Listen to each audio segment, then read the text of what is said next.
सच्चिदानंद रूपाय विश्वोत्पत्त्यादिहेतवे तापत्रय विनाशाय श्रीकृष्णाय वयं नमः।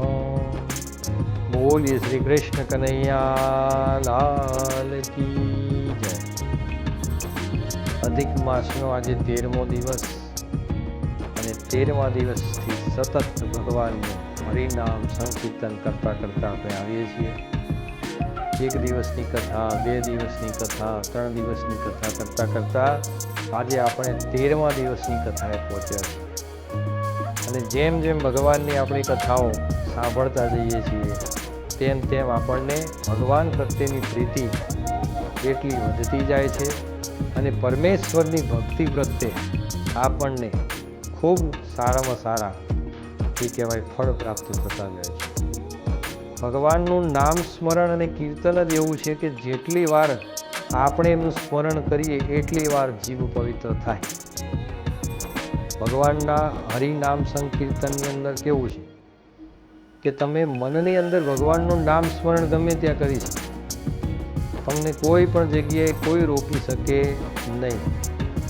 બહેનો હોય તો રસોઈ બનાવતા હોય તોય ભગવાનનું નામ રટણ કરી શકે, એના સિવાય તમે કપડાં ધોતા હોય તોય ભગવાનનું નામ લઈ શકો, એ સિવાય તમે કોઈ પણ પ્રકારના ઘરના કાર્ય કરતા હોય તો એની અંદર ભગવાનનું નામ લઈ શકો।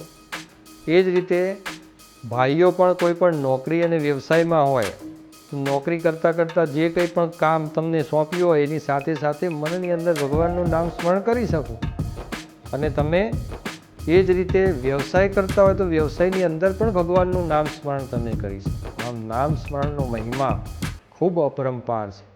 જેટલું ભગવાનનું નામ સ્મરણ કરીશું એટલું આપણું મન પવિત્ર થશે, મન પવિત્ર થશે તો બુદ્ધિ પવિત્ર થશે, બુદ્ધિ પવિત્ર થશે તો આત્મજ્ઞાન વધશે અને આત્મશક્તિ પવિત્ર થશે।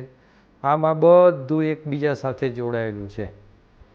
મન પવિત્ર ના હોય તો પછી બુદ્ધિ પણ બગડે, અને બુદ્ધિ બગડે તો આત્મશક્તિ જે છે એ પ્રમાણે પછી બુદ્ધિ અને મનનો સાથ ના આપે, કારણ કે બધું કોઓર્ડિનેશન એક ના થાય।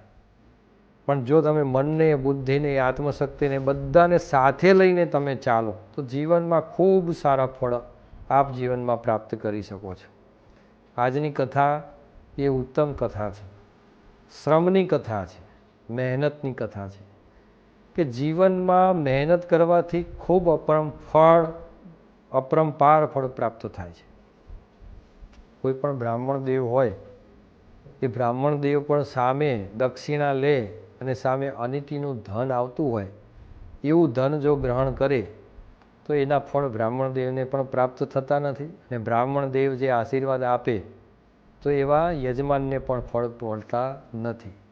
પણ યજમાને પોતાની સ્વયં મહેનત કરી અને સ્વ મહેનતથી જે ધન પ્રાપ્ત કર્યું હોય, પોતાની બુદ્ધિ, કૌશલ્ય, આવડતથી ધન પ્રાપ્ત કર્યું હોય, એ ધન જો બ્રાહ્મણોને દાન આપે તો એ બ્રાહ્મણ દેવને દાન આપવાથી એમને પણ સારા ફળ પ્રાપ્ત થાય છે અને આશીર્વાદ આપવાથી યજમાનનું પણ શ્રેય સારું થાય છે। એ ઉત્તમ પ્રકારની જે કથા છે એ આજની કથા છે। આજની કથાનો મુખ્ય મહાત્મ્ય અને મહિમા એ છે કે હંમેશા મહેનતનું લેવું અને મહેનતનું ખાવું। મહેનત જો તમે કરશો અને મહેનતનું દાન લીધેલું હશે તો એનાથી સારા ફળ પ્રાપ્ત થાય। મહેનતથી તમે ધન સંપત્તિ પ્રાપ્ત કરી હશે તો એના ઉત્તરોત્તર પ્રગતિ થાય, અને એ પ્રગતિ એવી થાય કે એકનું અનેક ગણું થાય। એ પૈસા તમે ધન સંપત્તિ વૈભવ એવા કમાયા હોય ને એવી જગ્યાએ તમે કોઈ ઇન્વેસ્ટમેન્ટ કર્યા હોય કે એ પૈસા જોતામાં વર્ષ, 2 વર્ષ, 5 વર્ષ, 10 વર્ષની અંદર એના તમને 2 ગણા, 3 ગણા, 5 ગણા કે 10 ગણા થઈને એ પૈસા તમને પાછા મળે। એવું ભગવાન તમને સુજાડે કે આ વસ્તુ આ જગ્યાએ આ કરો અને એનાથી સારું ફળ મળે। અને જેને અનિતિનું ધન લીધું હોય અને અનિતિના માર્ગે ચાલ્યા હોય તો એ ધન સંપત્તિ પ્રાપ્ત કરી હોય એવી જગ્યાએ તમને ઇન્વેસ્ટ કરવાની ઈચ્છા થાય કે એમાંથી તમારો 1 રૂપિયો પાછો આવે નહીં। એ બધું ધન સંપત્તિ ક્યાંય ને ક્યાંય તમારી વય જ થઈ જાય। કોઈ જગ્યાએ જમીન લીધી હોય ને બહાનું કર્યું હોય અને એમ લાગે કે હવે પૈસા, તો બીજા પૈસાની તમારી સગવડ જ ના થાય, તો એ બહારનું એમને એમ લટકતું રહે. કોઈ જગ્યાએ કોઈ મકાન લીધું હોય, કોઈ ફ્લેટ લીધો હોય અને એની અંદર પણ તમે પૈસા ઇન્વેસ્ટ કર્યા હોય અને કોઈ એવો સમય આવી ગયો કે એનું કાર્યની અંદર કોઈ વિલંબ થઈ ગયો અને પૂર્ણ ના થવાનું હોય અને પૈસા અમુક ફસાઈ જાય. એટલે કોઈ આ તો એક તમને ઉદાહરણ આપવામાં આવે છે કે કોઈ પણ જગ્યાએ ધન સંપત્તિ વૈભવ જે મહેનતનું હશે એ તમારું ક્યાંય જવાનું નથી.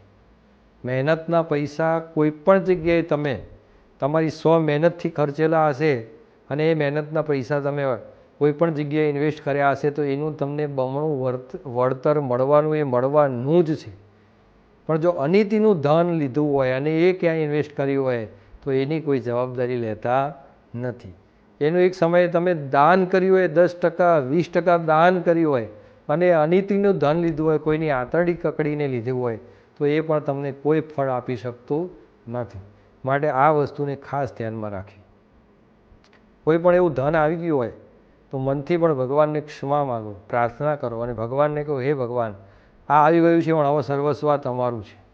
જેની પહેલાં તમે આંતરડી કકડાઈ હોય ને એના ઘેર જાઓ અને જે પણ ધન સંપત્તિ વધી હોય ને એને પાછું આલો કે ભાઈ મારાથી આ ભૂલ થઈ ગઈ હતી પણ હવે મને ક્ષમા કરજો, આ વસ્તુ જે મારાથી બની ગયું છે પણ એ બીજું બાકી હશે એ તમને ધીમે રહીને આપી દઈશ. પણ કોઈનું અનીતિનું ના લેશો. અને અનીતિનું લીધું હોય તો બીજા જન્મની અંદર તમારે ચૂકવવા પણ આવવું પડે, એની પણ ધ્યાન રાખવું. અને મહેનતનો પૈસો એ ક્યાંય જતો નથી. આજે આ કથા છે એક રાજાની અને એક બ્રાહ્મણ દેવની. કે રાજા હતો એને અધિક માસ કર્યો હતો. એટલે અધિક માસ કર્યો એટલે અધિક માસના સ્વરૂપમાં રોજ જેટલા પણ બ્રાહ્મણો આવે બધા બ્રાહ્મણોને વસ્ત્ર દાન કરે, અન્ન દાન કરે અને ધનનું પણ દાન કરે. એમાં એક બ્રાહ્મણ દેવ એવા હતા, એમને રાજાને કીધું કે રાજન, મારે રોજ દાન જોઈતું નથી, ટુકડે ટુકડે દાન આપ્યા કરતાં મને જે દાન છે ને છેલ્લા દિવસે આપજો. છેલ્લા દિવસે તમે જે દાન આપશો ને એ લઈશ. એટલે બ્રાહ્મણ દેવને ઘણું બધું રાજાએ સમજાવ્યા પણ બ્રાહ્મણ દેવે કહેલું કે ભાઈ હું છેલ્લા દિવસે દાન લઈશ. એટલે રાજાને એવું કે ભાઈ છેલ્લા દિવસે આપણે કંઈક વિશિષ્ટ આપીશું. છેલ્લા દિવસે બધા બ્રાહ્મણ દેવ આવ્યા હતા. બધા બ્રાહ્મણ દેવને રાજાએ સારામાં સારી દક્ષિણા આપી, વસ્ત્ર દાન કર્યું અને રોજ આપતા હતા એનાથી બમણું દ્રવ્ય બધા બ્રાહ્મણોને આપ્યું. પછી એ બ્રાહ્મણ પાસે આવે એટલે બ્રાહ્મણે કીધું કે રાજન, તમે આ બધું દાન મને આપો છો પણ આ દાન જે છે મારે જોવું પડશે, પહેલાં ચકાસવું પડશે કે આ દાન તમે લાયા ક્યાંથી. એટલે રાજા કે મારી જોડે તો મારા ખજાનામાં જ હોય ને, કે ખજાનામાં જે આવ્યું હોય એમાંથી કાઢીને આપ્યા હોય તમને. તો રાજા કે એમાં તમારો શ્રેય ના થાય, તમે આ અધિક મહિનો શેના માટે કરો છો કહો. કે મારે સંતાન કંઈ નથી, મારી જોડે ધન સંપત્તિ વૈભવ ઘણું છે પણ સંતાન નથી, તો સંતાન પ્રાપ્ત થાય એના માટે હું આ અધિક મહિનાનું વ્રત કર્યું છે અને એના હિસાબે હું આ દાન દક્ષિણા કરી રહ્યો છું. એટલે બ્રાહ્મણ દેવે કહ્યું કે જો ભગવાન તમારા ઉપર પ્રસન્ન જ છે, આટલું સુંદર મજાનું તમે રાજ્ય ચલાવો છો, રાજ્યની અંદર કોઈ પણ પ્રકારનો દુકાળ પડતો નથી, કોઈ પણ અતિવૃષ્ટિ થતી નથી, અનાવૃષ્ટિ થતી નથી, સરળ રીતે જે રીતે ચાલતું હોય એ રીતે તમારું રાજ્ય ચાલે છે. રાજાની પ્રજા જે છે એ કર પણ નિયમિત તમારો સારો ભરે છે, તમે પણ પ્રજા વત્સલ છો, સારી રીતે બધી પ્રજાનું પાલન કરો છો, એટલે બધી પ્રજાને તમારાથી સંતોષ છે. પણ તમે જે પ્રાપ્તિ, જે સંતાન પ્રાપ્તિ માટે જે તમે એક આ વ્રત કર્યું છે એનું ફળ તમને વ્યવસ્થિત મળે એના માટે મારે તમારા મહેનતનું ધન જોઈએ છે, તમારા પરસેવાની કમાણીનું ધન જોઈએ છે. તમારા જે પટાળામાં બધું ધન છે, રાજકોષમાં ધન છે, પણ એ ધન નીતિનું આવ્યું છે, અનીતિનું આવ્યું છે તમને ખબર નથી. તમારા જે સેવકો કરતા હોય ને એ ધન લઈને આપતા હોય, પણ મને તમારી મહેનતનું ધન જોઈએ છે. બોલો, તમે મહેનતનું ધન તમે મને આપશો? મહેનતનું ધન આપો તો હું તમારી દક્ષિણાનો સ્વીકાર કરીશ. રાજાને થોડો આમ ગુસ્સો આવે છે, કહે છે કે ભાઈ બધા બ્રાહ્મણો જે છે એમને તો આટલું ધન સંપત્તિ વૈભવ બધું આપીએ છીએ, લઈ લે છે, એટલે તમે જે કાં અલગ પ્રકારના છો કે તમે જે કાં અલગ પ્રકારની આવી માંગણી કરો છો. એટલે બ્રાહ્મણ દેવે કહ્યું કે ભાઈ જો સૌના વિચારો હોય, બધાના વિચારો સાથે હું બંધાવું નહીં. મારી જે નીતિમત્તા છે ને મારા નિયમો છે એ પ્રમાણે હું તમને કહું છું. પાલવે તો મને આપો દક્ષિણા, ના પાલવે તો ના આપો, મારે બળજબરીથી તમારી દક્ષિણા કોઈ જોઈતી નથી. રાજા કહે છે કે કંઈ વાંધો નહીં, ચાલો કાલે હું મારા મહેલમાં આવજો અને કાલે હું તમને જે દક્ષિણા આપીશ એ મારા મહેનતની દક્ષિણા આપીશ. એટલે તરત જ રાજા જે છે એ પોતાના નગરમાં જાય છે. નગરમાં જઈ અને રાણીને બધી વાત કરે છે. એટલે રાણી પણ આ બ્રાહ્મણનું આવું વિચિત્ર એક આખી કથા સાંભળીને વિચારવું પડી જાય કે હવે કરવું શું. એટલે રાજા કહે કે ભાઈ હું મહેનત કરીને કંઈક ધન પ્રાપ્ત કરું. એટલે નગરમાં ફરતા ફરતા એક આમ પહેલાં નગરમાં નીકળે છે એટલે મેલા ધોળા થોડા કપડાં અને આખી વેશભૂષા બદલી અને રાજા નગરમાં નીકળે છે. રાજા નગરમાં જઈ અને બધાને કામ માટે પૂછે છે કે ભાઈ કંઈ કામ હોય તો મને આપશો, કોઈ કામ હોય તો મને આપશો, પણ કોઈ કામ રાજાને મળતું નથી. એવામાં એક લુહાર હોય છે અને ત્યાં ફાંસિયા ટીપવાનું કામ ચાલતું હોય છે. એક બાજુ ગરમ ભઠ્ઠી, એ ગરમ ભઠ્ઠીની અંદર આમ લોઢું તપાવવાનું અને પછી લોઢું બહાર નીકળે એટલે હથોડા મારી અને એને ટીપવાનું, એટલે ફાંસિયા બનાવવાના. એટલે આવું કામ ચાલતું હોય છે, બધું કોઢનું કામ ચાલતું હોય છે. એટલે આ બધું લવારી કામ ચાલતું હોય છે. એવામાં તો રાજા જે છે ત્યાં પહોંચે છે ને કહે છે કે ભાઈ અહીંયા કંઈ કામ મળશે, મને કામ આપશો.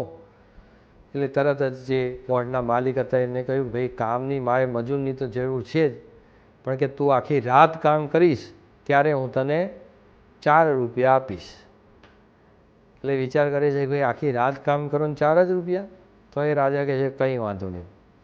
પણ એ જે રાજા હોય છે ને એ શું કરે છે કે હોશે ને હોશે કહે છે કે ભાઈ આખી રાત હું તો કામ કરીશ. પણ આ તો રાજાના રાજમહેલમાં હે સુખ ભોગવેલું આમ બધા અલગ અલગ પ્રકારના, જ્યારે આમ રાજા આજ્ઞા કરે ને પકવાનો આવી જતા હોય, રાજા આજ્ઞા કરે ને આમ પંખો નાખવા માટે 2 માણસો આવી જતા હોય, એવું રાજપાટ ભોગવેલો અને એને મહેનત કરવાનું આવે એટલે થોડું આકરું તો પડે.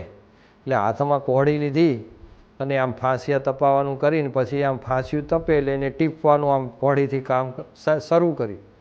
એમાં ધીમે ધીમે થોડો સમય ગયો. એ સમયની અંદર તો રાજા આખો આમ પરસેવે રેબ ઝેબ થઈ ગયો અને જેવી આમ ભઠ્ઠીની આમ ગરમી આવે એટલે ગરમી આમ રાજાથી સહન ના થાય.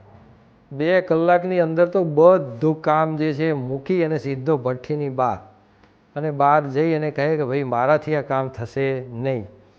તો કે તમારાથી કામ નહીં થાય તો તમે મારું કામ બગાડ્યું ને કે તમે મને કીધું હોય તો કોઈ બીજો મજૂર કરે, કે તમારે બીજો જે રાખવો એ મજૂર રાખી લેજો, પણ મારાથી આ કામ થશે નહીં. પણ જે મેં 2 કલાક કામ કર્યું છે એની જે મજૂરી થતી હોય એ મને આપો. એટલે તરત જ કહ્યું ભાઈ તમે 2 કલાક કામ કર્યું છે, 2 કલાકની મજૂરી હું તમને ફક્ત વધારે નહીં પણ તમને 25 પૈસા મજૂરી આપું, એનાથી વધારે મજૂરી મળે નહીં. તો 25 પૈસા મજૂરી જે છે એ રાજા લઈ અને ત્યાંથી રવાના થાય છે અને એ 25 પૈસા લઈ અને પોતાના મહેલમાં આવે છે. પણ રાજાએ જોયું કે હાથમાં છાલા પડી ગયેલા અને 25 પૈસા, એ 25 પૈસા પણ રાજાને બહુ વાલા લાગે છે, કારણ કે એને જાતે મહેનત કરી છે, પરસેવાની કમાણી છે. એટલે રાજા આવે છે. બીજા દિવસે બ્રાહ્મણદેવ આવે છે, બ્રાહ્મણદેવને બોલાવે છે. એમને રાજા જે છે આમ નતમસ્તક થઈ અને નમસ્કાર કરે છે કે બ્રાહ્મણદેવ તમારા કારણે મજૂરી શું કહેવાય એ મને ખબર પડી, અને મજૂરી કરવાથી કઈ રીતે પૈસો પેદા થાય એ મારી નજર સમક્ષ મેં જોયું. એટલે મને ઘણું બધું ભાન થયું છે અને તમે જે મને ભાન કરાવ્યું એ બદલ તમારો ખૂબ ખૂબ આભાર. કે હે બ્રાહ્મણદેવ હું મજૂરીની અંદર કાલ વધારે નથી કમાઈ શક્યો, પણ માત્ર 25 પૈસા કમાઈ શક્યો છું. જો તમારી ઈચ્છા હોય તો આ 25 પૈસા દક્ષિણા તમને આપી શકું એમ છું, પણ આ 25 પૈસા મારી પરસેવાની કમાણી છે. એટલે બ્રાહ્મણદેવ ખૂબ ખુશ થાય છે. બ્રાહ્મણદેવ કહે છે કે આ 25 પૈસા જે છે ને મારા માટે 25 લાખ રૂપિયા બરાબર છે. તમારી 25,000 સોના મહોરો મને આપી હોય એના બરાબર છે, માટે આ 25 પૈસા એ તમારી મહેનતના છે. એટલે એ 25 પૈસા જે દક્ષિણા છે એ બ્રાહ્મણદેવ લઈ લે છે અને એ 25 પૈસા દક્ષિણા લઈ હાથમાં રાખી અને સંકલ્પ કરે છે. રાજાને કહે છે કે હે રાજન, તમે જે મનોકામનાથી વ્રત કર્યું હતું એ વ્રત તમારું ફળે અને ભગવાન તમારી સામું જોવે, અને આ સાત્વિક દક્ષિણા હું ગ્રહણ કરું છું અને આ દક્ષિણાના બદલામાં તમને યશ અને કીર્તિ પ્રાપ્ત થાય અને તમારું ચારે તરફ નામ કરે એવો પુત્ર તમને ભગવાન પ્રાપ્ત કરાવે, આવું અધિક મહિનાનું તમને ફળ પ્રાપ્ત થાય એવા હું તમને આશીષ આપું છું, એવું હું વરદાન આપું છું તમને. અને એવી રીતે બ્રાહ્મણદેવ આશીષ આપી અને પોતાના ઘરે જાય છે. હવે પોતાના ઘરે તો આગળના દિવસે બ્રાહ્મણે કહી દીધેલું હોય છે બ્રાહ્મણદેવે કે ગોરાણી કાલે તો હું રાજાના ત્યાં જવાનો છું અને રાજા પોતાની મહેનતથી કમાઈને ધન મને આપવાના છે, એટલે તો રાણીને તો એમ કે હા હા, રાજા તો રાજાના ત્યાં મહિનાથી આમ જતા હતા અને મહિનાની દક્ષિણા ભેગી કરેલી છે, એટલે તો ઓહો હો, ગોળ મહારાજ તો કે ઘણું બધું ધન વૈભવ લઈને આવશે, સોનાના સિક્કા કે ચાંદીના સિક્કા ને ઘણું બધું ધન લઈને આવશે. એટલે એવો મનની અંદર ભાવ. એટલે તો આમ ગોળ મહારાજ તો આવ્યા એટલે તો ગોરાણી બહુ રાજી થઈ ગયા. આમ પંખો લઈ અને નાખ્યો, એમને આવ્યા એટલે તરત પાણી આપ્યું અને ખૂબ રાજી થઈ અને પગ પણ દબાવવા માંડ્યા. અને પછી ધીમે રહીને હળવાશથી કહ્યું કે ગોરભા, તમે જઈને આવ્યા તો પતિદેવ શું તમે પ્રાપ્ત કર્યું, રાજાએ શું તમને દક્ષિણા આપી? એટલે તરત જ આમ હરખાતા હરખાતા બ્રાહ્મણદેવ કયા આમ ખિસ્સામાં હાથ નાખ્યો અને હાથ નાખીને કહ્યું, જો રાજાએ મને આ 25 પૈસા દક્ષિણા આપી છે કે. તરત જ ગોરાણી ખીજાય, શું વાત કરો છો કે હા હા, કે અમને તો એમ હતું ધન વૈભવ સોના મોરો આપશે, રાજા આટલા બધા કંજૂસ? ના, રાજા કંજૂસ નથી, હું માગું તો હાલ દક્ષિણા આપી દે, પણ મારે એમની સાત્વિક વૃત્તિનું એમનું મહેનતનું ધન જોઈતું હતું. અને કાલ મહેનત એટલી જ કરી શક્યા કે મહેનત દ્વારા માત્ર 25 પૈસા જ કમાઈ શક્યા, પણ આ ધન છે એ મારા માટે લાખો રૂપિયા બરાબર છે. તરત જ ગોરાણીના હાથમાં આપે છે. પણ ગોરાણી જે છે એ તો ખૂબ ખીજાય છે, કારણ કે આમ સિદ્ધાંતવાદી બ્રાહ્મણ હોય ને એમના ઘેર પણ થોડી તકલીફો હોય, કારણ કે સિદ્ધાંતવાદી બ્રાહ્મણ હોય એટલું અનિતિનું ધન ઘરમાં લાવે નહીં. અને અત્યારે તમે જુઓ જમાનો કેવો છે ભૌતિકવાદનો, કેટલા ધન સંપત્તિ વૈભવ વગેરે અત્યારે હાલના કળિયુગમાં કંઈ ચાલે? અને જે સિદ્ધાંતવાદી બ્રાહ્મણ હોય એ સિદ્ધાંતવાદીમાં જે મળ્યું હોય એ લઈને દક્ષિણા આવે અને કોઈ એવા કાવા દાવા જાણે નહીં, એનાથી પછી ઘેર આવે એટલે ગોરાણી રાજી બહુ રહે નહીં, કારણ કે એ પણ અત્યારના જમાના પણ એમ નહીં રહેવું હોય, એમને પણ ધન સંપત્તિ આમ સારા સોનાના દાગીનાની અપેક્ષા હોય, સારા વસ્ત્રોની અપેક્ષા હોય. આવા કર્મકાંડ કરતા હોય એ બ્રાહ્મણોને તો શું હોય કે બ્રાહ્મણો એટલે ફરતું તીર્થ, જે યજમાનો પાસેથી જે મળે એની અંદર જ એમનું જીવન ગુજરાન કરવાનું હોય. બ્રાહ્મણો તમારા બધાના પરમેષ્ઠી ગુરુ છે, અને પરમેષ્ઠી ગુરુ હોય, પરમાત્મા લગતા કાર્યો કરાવતા હોય, અને પરમાત્મા લગતા કાર્યોની અંદર જે તમને સદરસ્તો સારો રસ્તો બતાવતા હોય અને સારા માર્ગે તમારી વૃત્તિને વાળતા હોય, એ પછી એ બ્રાહ્મણ ધનની આશા તમારી પાસે વધારે રાખે નહીં. અને જો ધનની આશા વધારે રાખી અને તમારી જોડે કાર્ય કરાવે તો પછી એ તમારે એ પ્રમાણે સદવૃત્તિના માર્ગે તમે ના ચાલી શકો. એટલે આ બે વસ્તુ જે છે એ ઓપોઝિટ છે. હા, તમે તમારી પાસે ધન સંપત્તિ વૈભવ આ બધું હોય અને તમને બ્રાહ્મણને ખુશ થઈને આપો તો બ્રાહ્મણ એનો સ્વીકાર કરે, પણ બ્રાહ્મણ સામેથી તમારી પાસે ક્યારે ના માગે.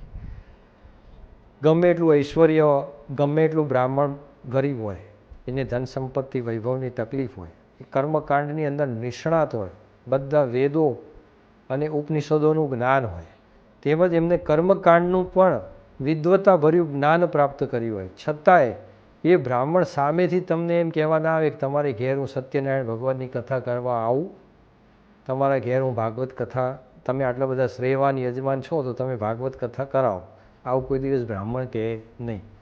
તમારા મનની અંદર ભગવાન ભાવ કરે, અને મનની અંદર ભગવાન ભાવ કરી અને એમ કરે કે ભાઈ મારે ધન સંપત્તિ વૈભવ આ બધું જે છે એ મારે ભગવાનના કાર્યમાં ખર્ચ કરવું છે, અને ભગવાનને કંઈક મારે અર્પણ કરવું છે, ભગવાન નિમિત્તનું મારે કંઈક કાર્ય કરવું છે.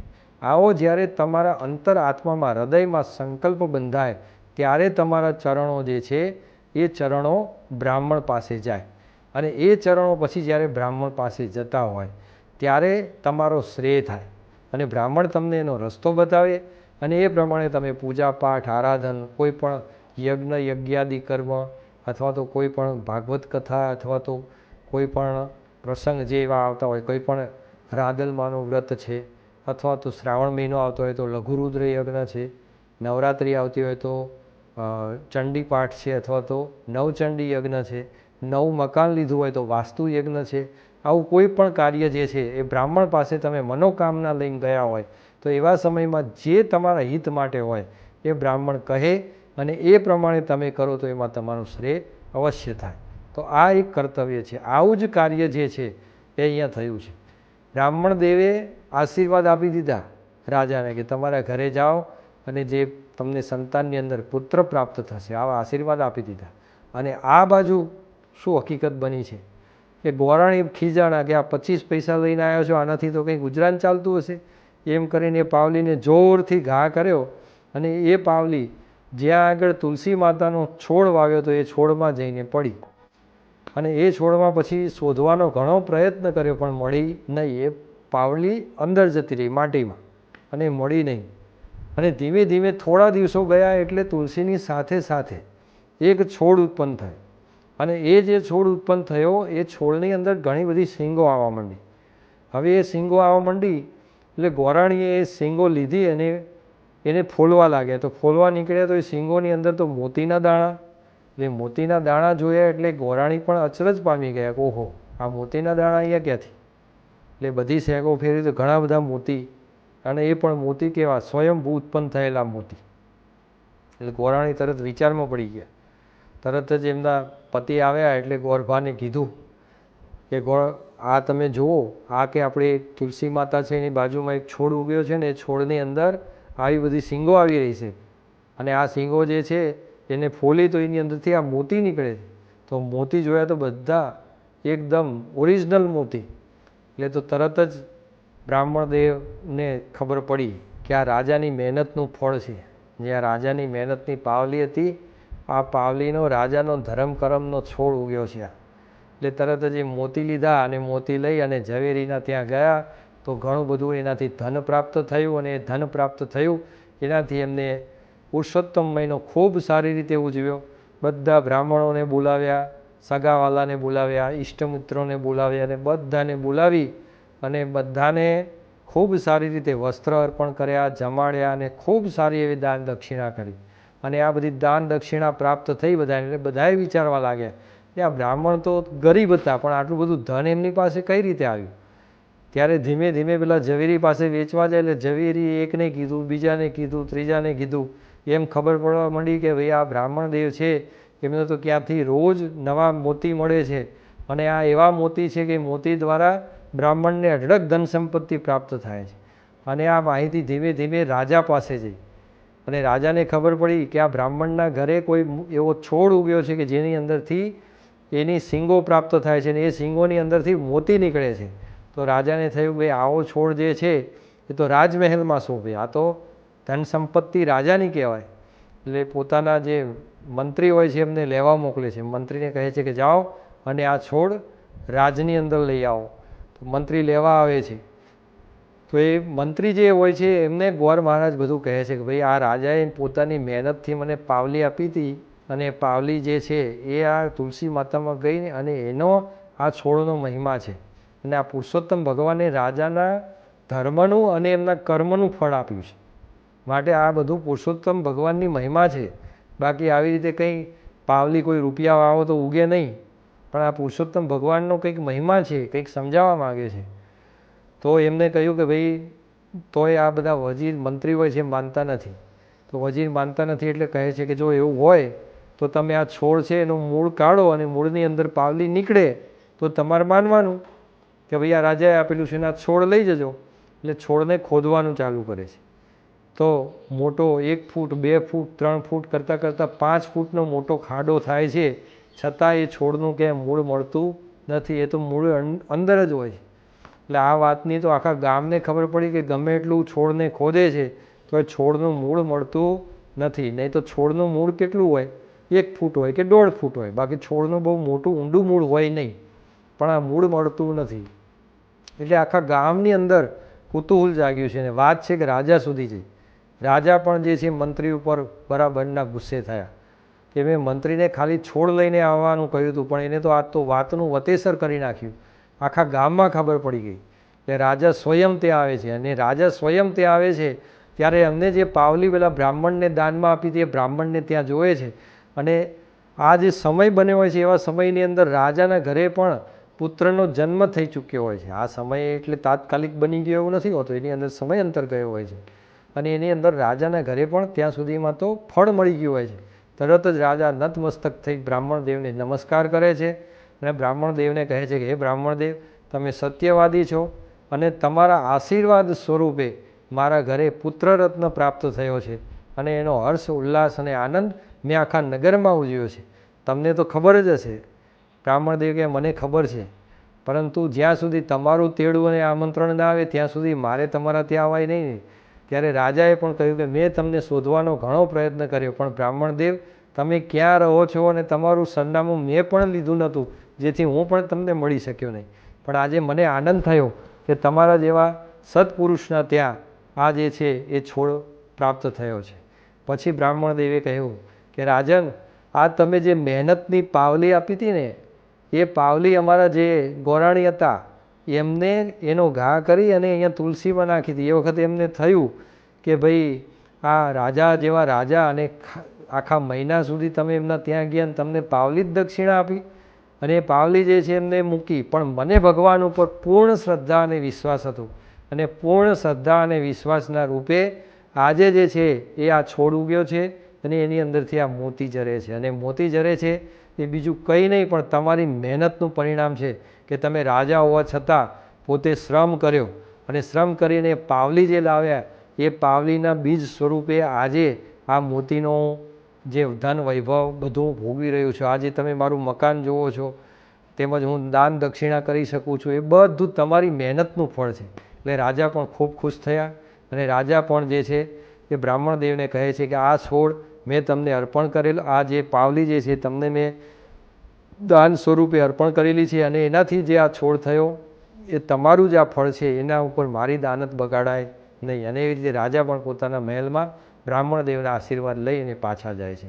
આવી રીતે જે લોકો સદકર્મ કરે છે એ સદકર્મના સ્વરૂપમાં જે આ છોડરૂપી જે મોતી નીકળે અને મોતીનું ફળ નીકળે છે, એવી રીતે તમે ભલે મહેનત કરી હોય, મહેનતના સ્વરૂપમાં થોડું ઓછું કમાણા હોય, પણ એ છોડના સ્વરૂપમાં વાસ્તવિક રીતે જોવા જાઓ તો તમારો પરિવાર છે. તમારા પરિવારની અંદર એવા સંતાનો ઉત્પન્ન થાય છે, એવી દીકરીઓ પ્રાપ્ત થાય છે કે તમે ભલે મહેનતનું કમાણા હોય, ઓછું કમાણા હોય, પણ તમારા જે સંતાન છે એવા પ્રાપ્ત થાય છે કે તમારું યશ અને કીર્તિ વધારે છે. તમારા સંતાનો એવા પ્રાપ્ત થાય છે કે કોઈ પણ પ્રકારના વ્યસનમાં પડતા નથી. તમારા સંતાનો એવા પ્રાપ્ત થાય છે કે કોઈ પણ જાતના કોઈ પણ જે ધન સંપત્તિના મોહમાં કોઈ આડી અવળી લાઈને જતા નથી, અને ખૂબ સારી રીતે મહેનતથી એ આગળ આવે છે. અને મહેનતથી આગળ આવે એટલે જેમ એ સિંગની અંદરથી મોતી નીકળે છે, એમ તમારું કર્મ એ તમારા છોકરાઓને સારા ફાયદા આપે છે. અને તમારા જે દીકરાઓ હોય છે, દીકરીઓ હોય છે, એ જે કોઈ પણ ક્ષેત્રમાં મહેનત કરે એ મહેનતની અંદર સારામાં સારા એમને ફળ પ્રાપ્ત થાય છે, અને ખૂબ આગળ વધી શકે છે. અને ખૂબ આગળ વધી અને જીવનમાં એ બધું જ પ્રાપ્ત કરી શકે છે.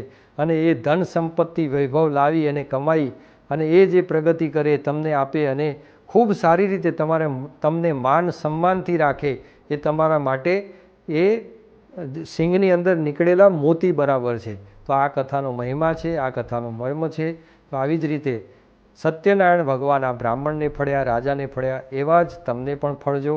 અને આ કથા સાંભળવાથી આપને ઉત્તમમાં ઉત્તમ સારામાં સારા ફળ પ્રાપ્ત થાય, એવી ભગવાન સત્યનારાયણને, ભગવાન પુરુષોત્તમ નારાયણને પ્રાર્થના. જય શ્રી કૃષ્ણ.